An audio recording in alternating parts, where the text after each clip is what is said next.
오늘 그리스도의 영광, 그리스도인의 영광이라는 제목으로 이렇게 말씀을 나누고자 합니다.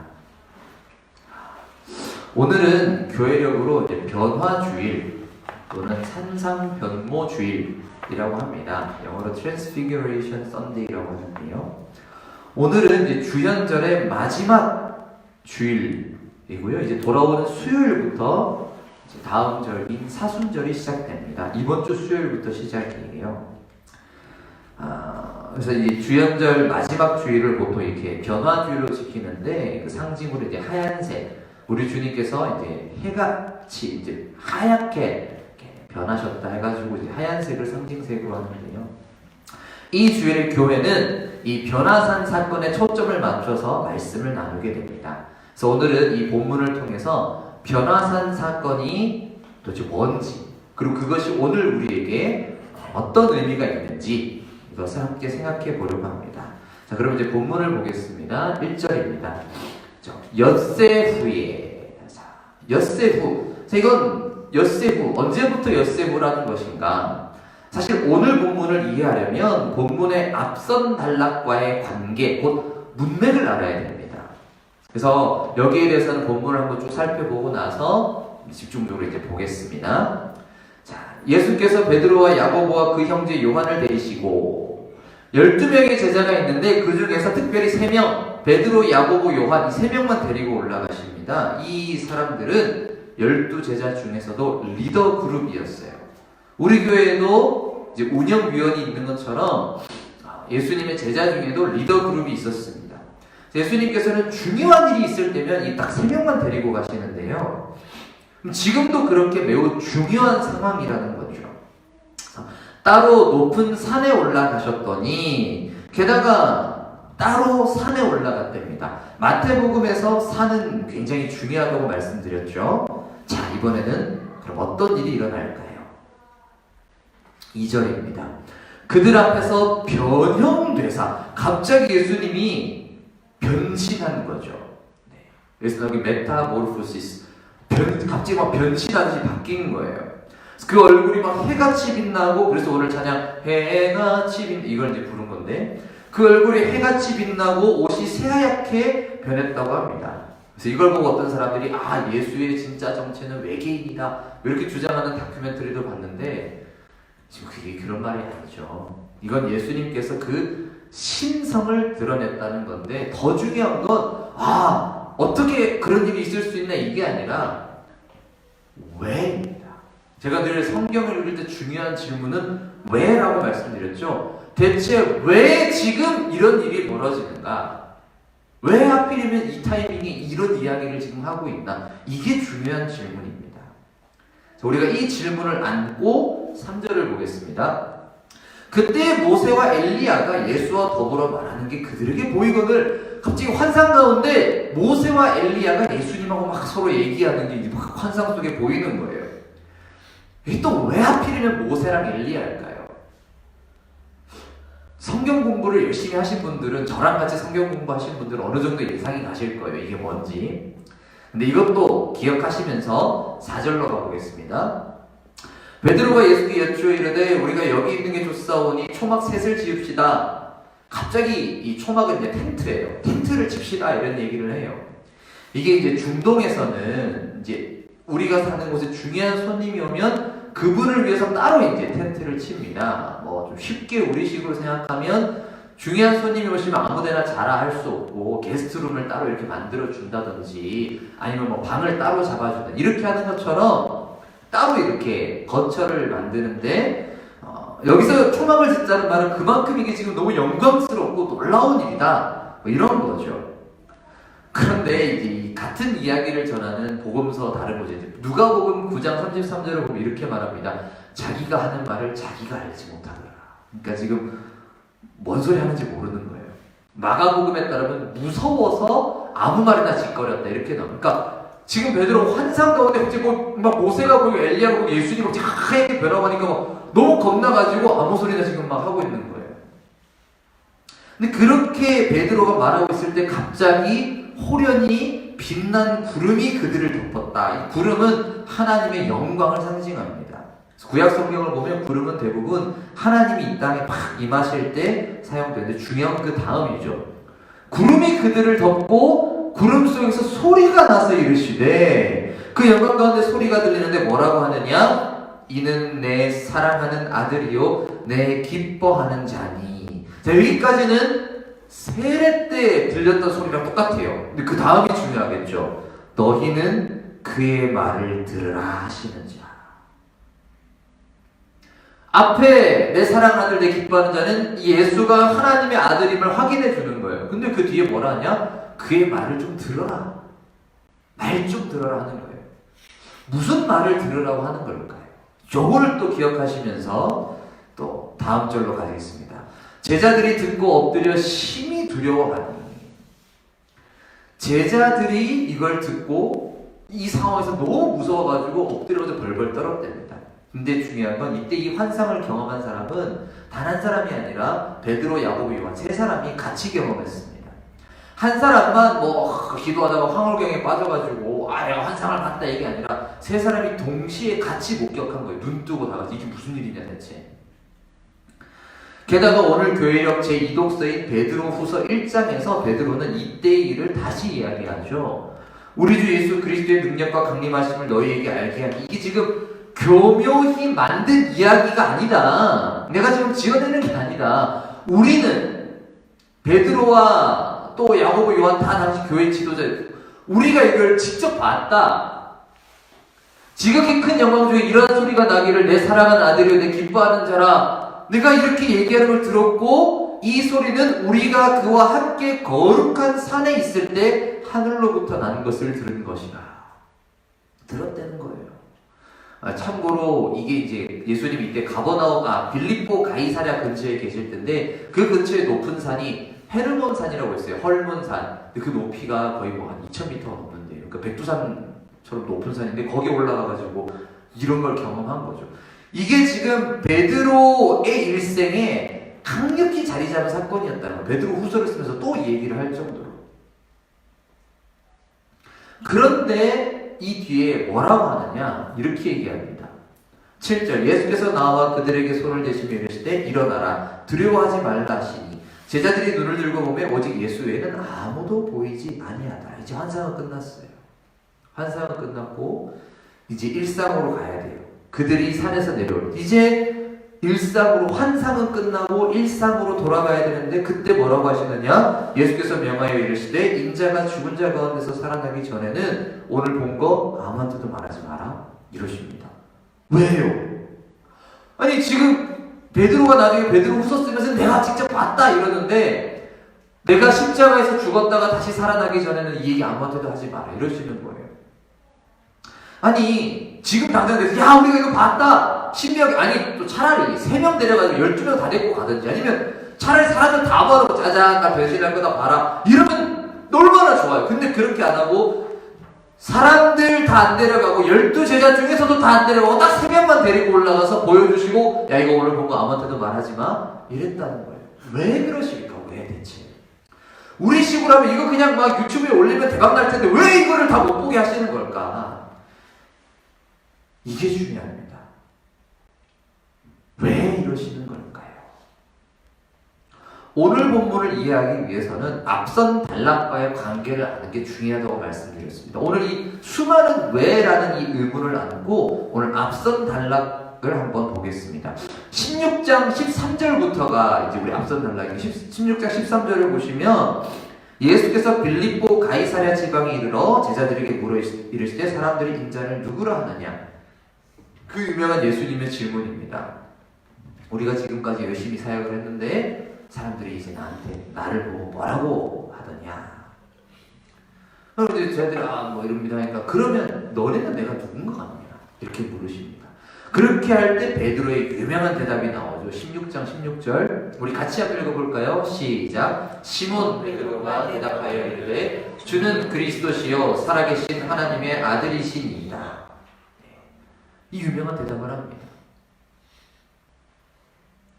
당신은 우리가 생각하기에 당신은 구약에서 그토록 예언하고 기다렸던 메시아이며 그것도 그냥 단순한 메시아가 아니라 살아계신 하나님의 아들인 메시아입니다. 우리 그렇게 생각합니다. 우리 그렇게 믿고 따르고 있어요. 이렇게 고백을 합니다. 자, 그럼 이제 이 대답을 들은 예수님의 반응이, 야, 그래, 맞다. 이제 내가 이 하나님의 아들로서 일을 해야겠다 하시지 않겠습니까? 근데 그러면서 하시는 말씀이 뭐냐? 이제 내가 하나님의 아들로서, 그래, 너네 정답, 오케이, 빙고. 그럼 내가 하나님의 아들로서 할 일이 있는데 그게 뭐냐? 십자가입니다. 이때로부터 예수 그리스도께서 자기가 예루살렘에 올라가 장로들과 대제사장들과 서기관들에게 많은 고난을 받고 죽임을 당하고 제3일에 살아나야 할 것을 제자들에게 비로소 나타내죠. 비로소. 그 전까지는 얘기 안 하시다가 이때부터 베드로의 이 고백부터 네가 나를 그리스도로 믿냐? 그래. 내가 하나님의 아들 그리스도로서 하는 일이 뭐냐? 십자가에서 죽는 일이다. 이 얘기를 하시는 거예요.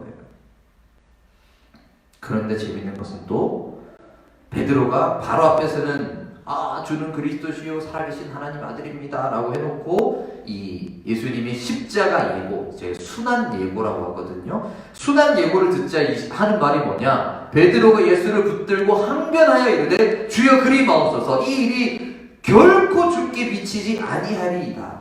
절대 그러시면 안 된다는 거예요.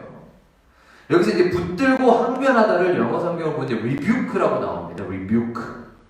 그러니까 혼냈다는 거예요. 이게 혼낸다는 뜻입니다. 아니 지금 무슨 소리 하냐고. 정신 차리라고. 베드로가 예수님을 혼내는 거예요.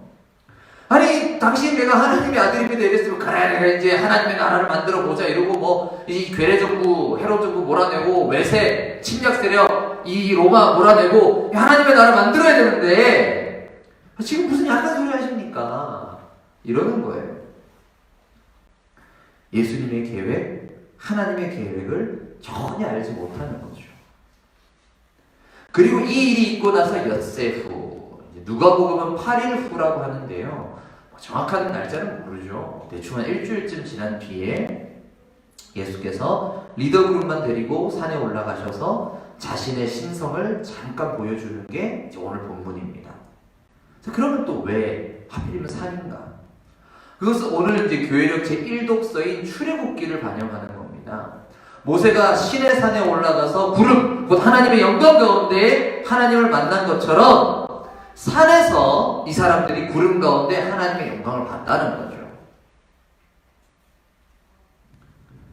중요한 것은 지금 지금 이 타이밍, 하나님의 영광을 보여주는 타이밍이 순환 예고 직후라는 거, 이게 중요합니다.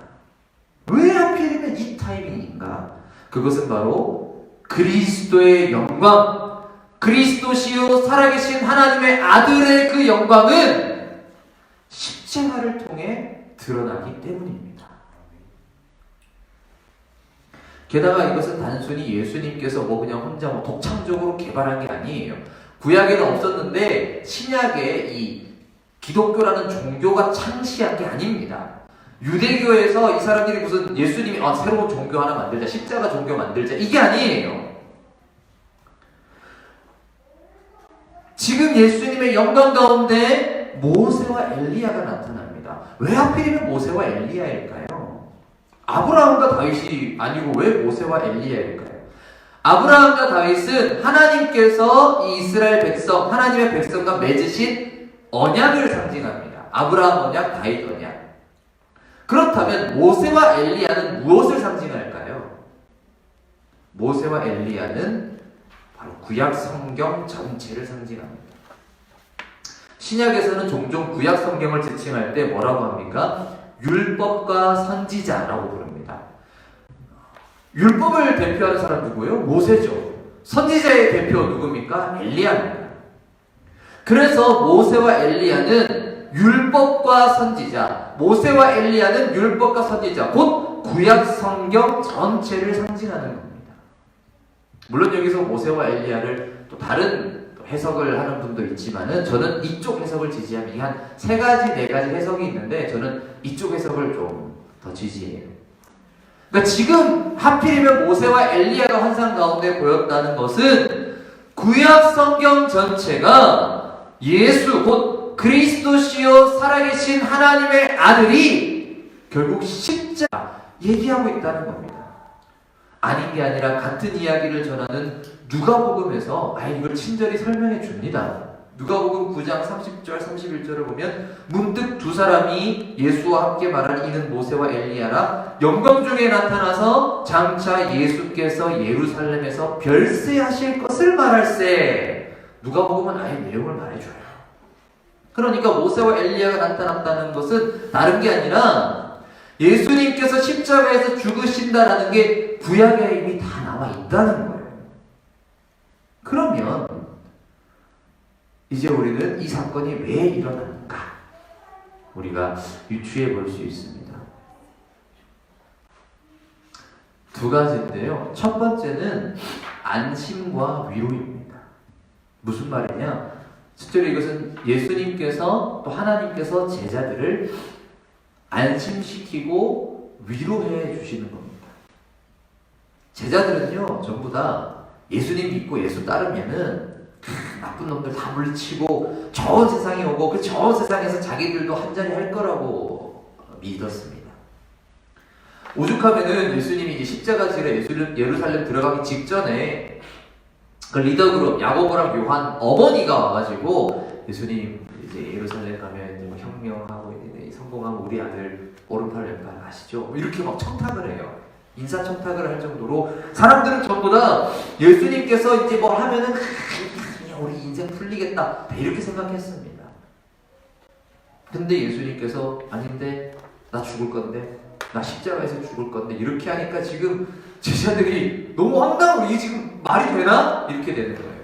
여러분 십자가가 지금 우리는 십자가가 너무 막 종교적으로 다 막 위대한 십자가 아름다운 십자가니까 좋아 보이지만 당시의 십자가는 입에 올릴 수 없는 말입니다.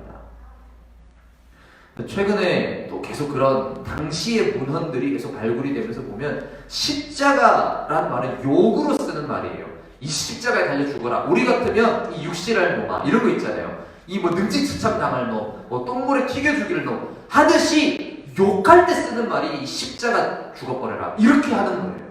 그런데 예수님이 지금 당신은 하나님의 아들입니다 그랬는데 나 이제 십자가에서 죽을 거예요. 이러니까 제자들이 이 무슨 천치는 말을 하나. 그러니까 베드로가 정신 차리라고 무슨 소리 하냐고 이러는 게 되는 겁니다. 그때 바로 이 환상을 보여주면서 야 너네 잘못 생각하는 거라고. 이게 진짜 하나님의 뜻이 맞다고. 모세와 엘리야로 상징되는 구약성경 전체를 통해서 하나님께서 알려주셨던 하나님의 계획이 바로 이거라고 제자들을 위로하고 안심시켜주는 겁니다. 이거 맞다. 하나님의 뜻이 이거 맞다. 그리고 이분이 십자가에 달려 죽을지라도 진짜 하나님의 아들 맞다. 신적인 존재 맞다. 제자들을 위로하고 안심시키는 겁니다. 그리고 둘째로는 이것이 진정한 그리스도의 영광이라는 사실입니다.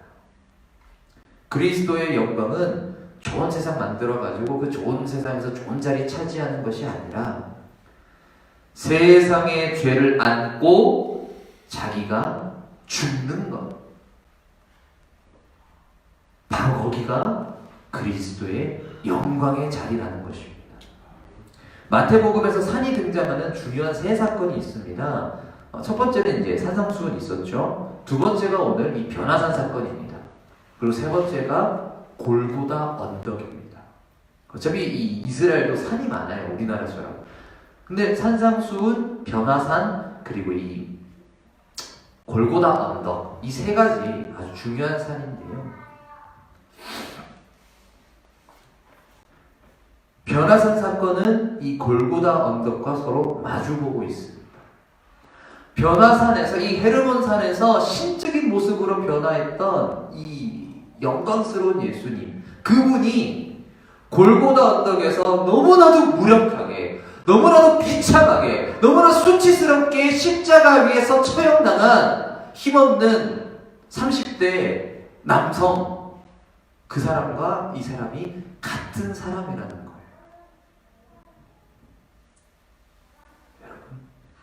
예수께서 살아계신 하나님의 아들 그리스도로서 영광을 받으시는 자리는 다른 곳이 아니라 바로 이 십자가입니다. 그래서 오늘 이 말씀이 순환 예고 바로 다음에 있는 거예요. 그래서 내가 십자가에서 죽고 부활하기 전까지 이 얘기를 아무한테도 하지 말라 그러는 겁니다. 이 변화한 이것은 내가 막 얼굴이 크게 변하고 심적으로 변하는 거는 십자가를 통과하지 않고는 아무 의미가 없다는 거예요. 십자가의 고난 없이는 영광은 없다는 겁니다. 그렇기에 이것은 동시에 바로 우리 그리스도인의 영광이기도 합니다. 그리스도의 영광이 십자가에서 드러난다면 마찬가지로 그리스도인의 영광도 십자가에서 드러납니다. 그리스도인의 영광은 이 세상에서 우리가 무언가를 차지하고 소유하고 높은 자리에 오르는 것이 그게 영광이 아니라 오히려 잃어버리고 변방으로 밀려나는 바로 그 자리에 그리스도인의 영광이 있습니다. 우리가 타인을 위하여 공동체를 위하여 자신이 가진 것을 내어놓을 때 그곳에 바로 우리의 영광이 있습니다. 그리고 거기서 우리는 하나님의 영광을 볼 것입니다. 이것이 오늘 말씀이 우리에게 전해주는 메시지입니다. 참 어려운 이야기이고 말은 거창하고 엄청 대단하지만 진짜 그렇게 산다는 건 사실 너무 황당스럽고 어려운 일이죠.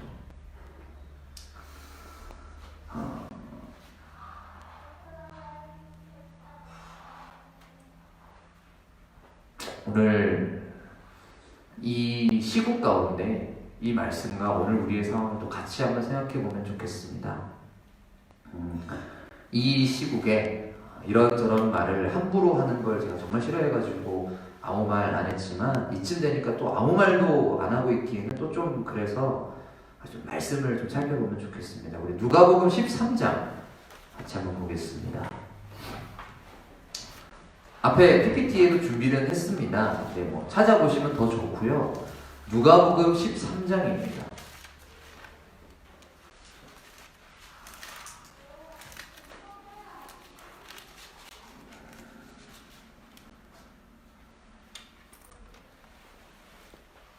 누가복음 13장 1절부터 5절까지 우리 같이 한번 읽어볼까요? 시작. 그때 마침 두어 사람이 와서 빌라도가 어떤 갈릴리 사람들의 피를 그들의 제물에 섞은 일로 예수께 아뢰니 대답하여 이르시되 너희는 이 갈릴리 사람들이 이같이 해받음으로 다른 모든 갈릴리 사람보다 죄가 더 있는 줄 아느냐? 너희에게 이르노니 아니라 너희도 만일 회개하지 아니하면 다 이와 같이 망하리라. 또 실로암에서 망대가 무너져 치어 죽은 18사람이 예루살렘에 거한 다른 모든 사람보다 죄가 더 있는 줄 아느냐? 너희에게 이르노니 아니라 너희도 만일 회개하지 아니하면 다 이와 같이 망하리라. 아멘. 어떤 분들이 이 전염병은 하나님의 징벌이다 뭐 이렇게 말씀하시더군요.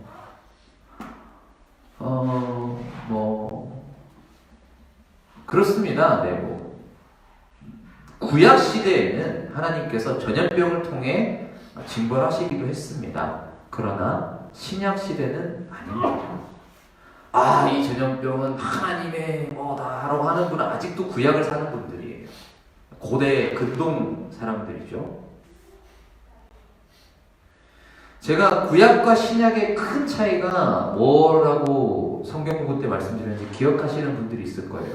구약과 신약은 연결되지만 또 다릅니다. 그 다른 지점이 뭐냐? 바로 이 특수성과 보편성입니다.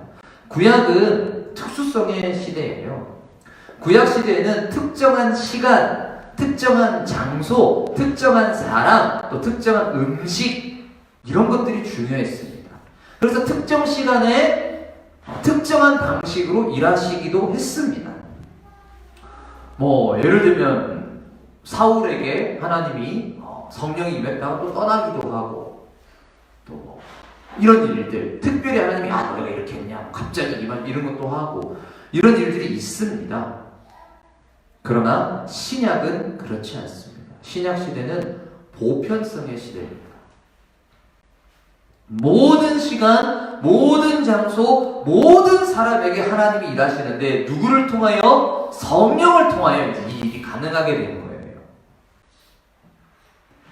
꼭 뭐 제사장일 필요가 없는 거예요. 유대인들 중에서도 특별히 구별된 이 제사장이 1년 중에 딱 하루 그 대속죄일에 거룩한 지성소라는 장소에 들어가가지고 제사 지내야만 되는 게 아닙니다. 구약 때는 그랬어요.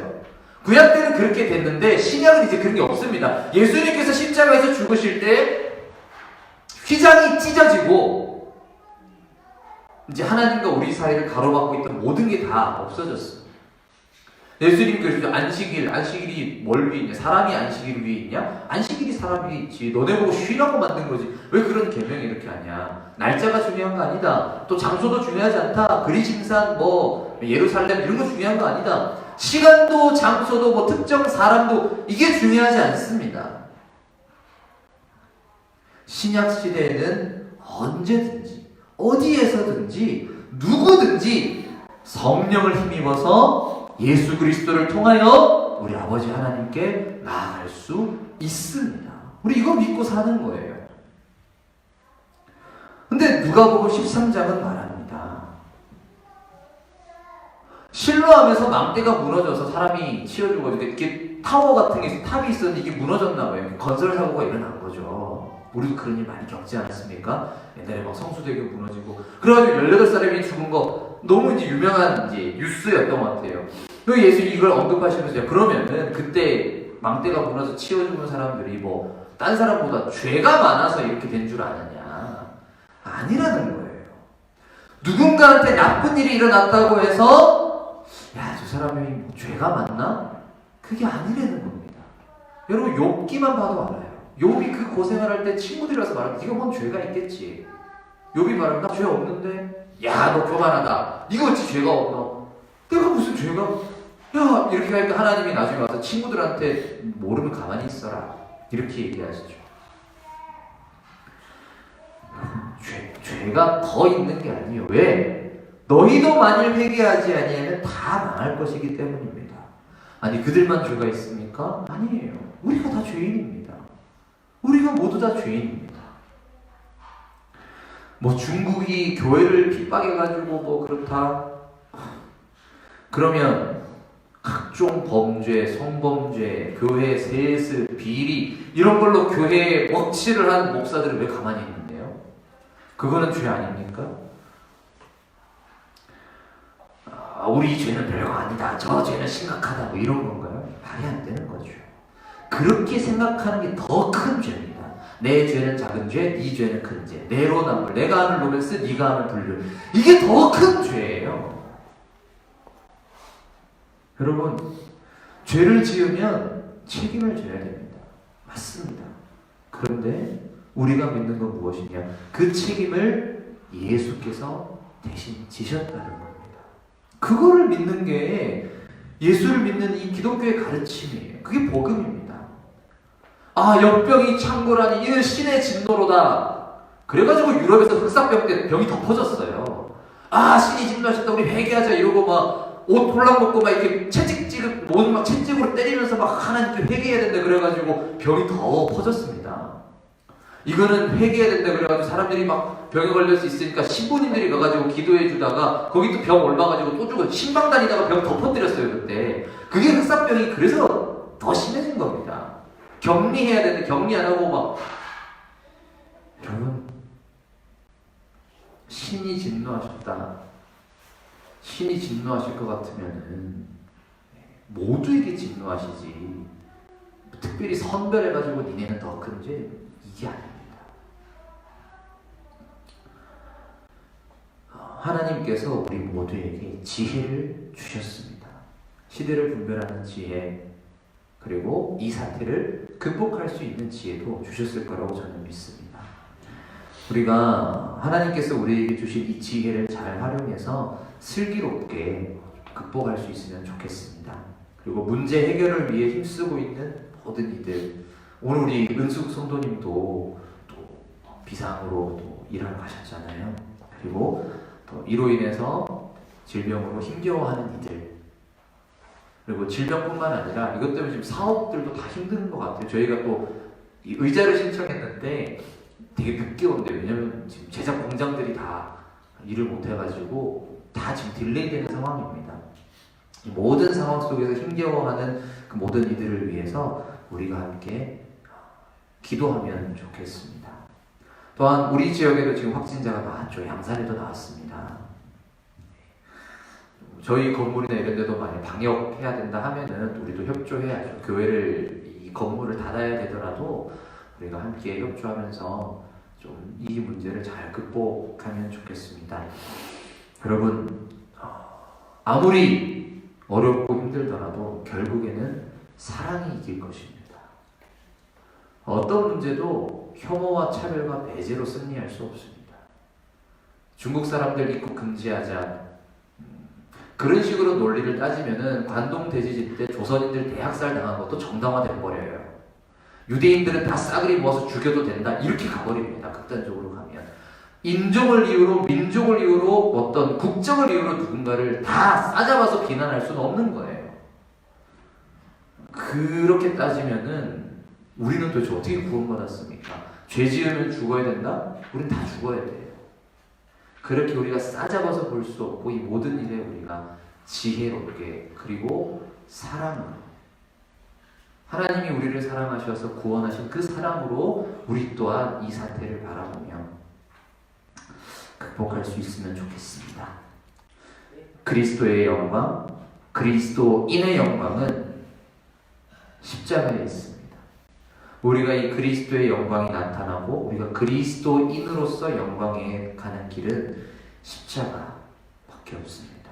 오늘 우리가 져야 하는 십자가는 무엇일까? 우리가 이것을 묵상하면서 이 어지러운 시국 가운데에도 두려움과 불안보다는 단단한 평안 가운데 지혜롭게 인내하며 이것을 극복해 나가는 저와 여러분이 되기를 주님의 이름으로 축원합니다. 아멘.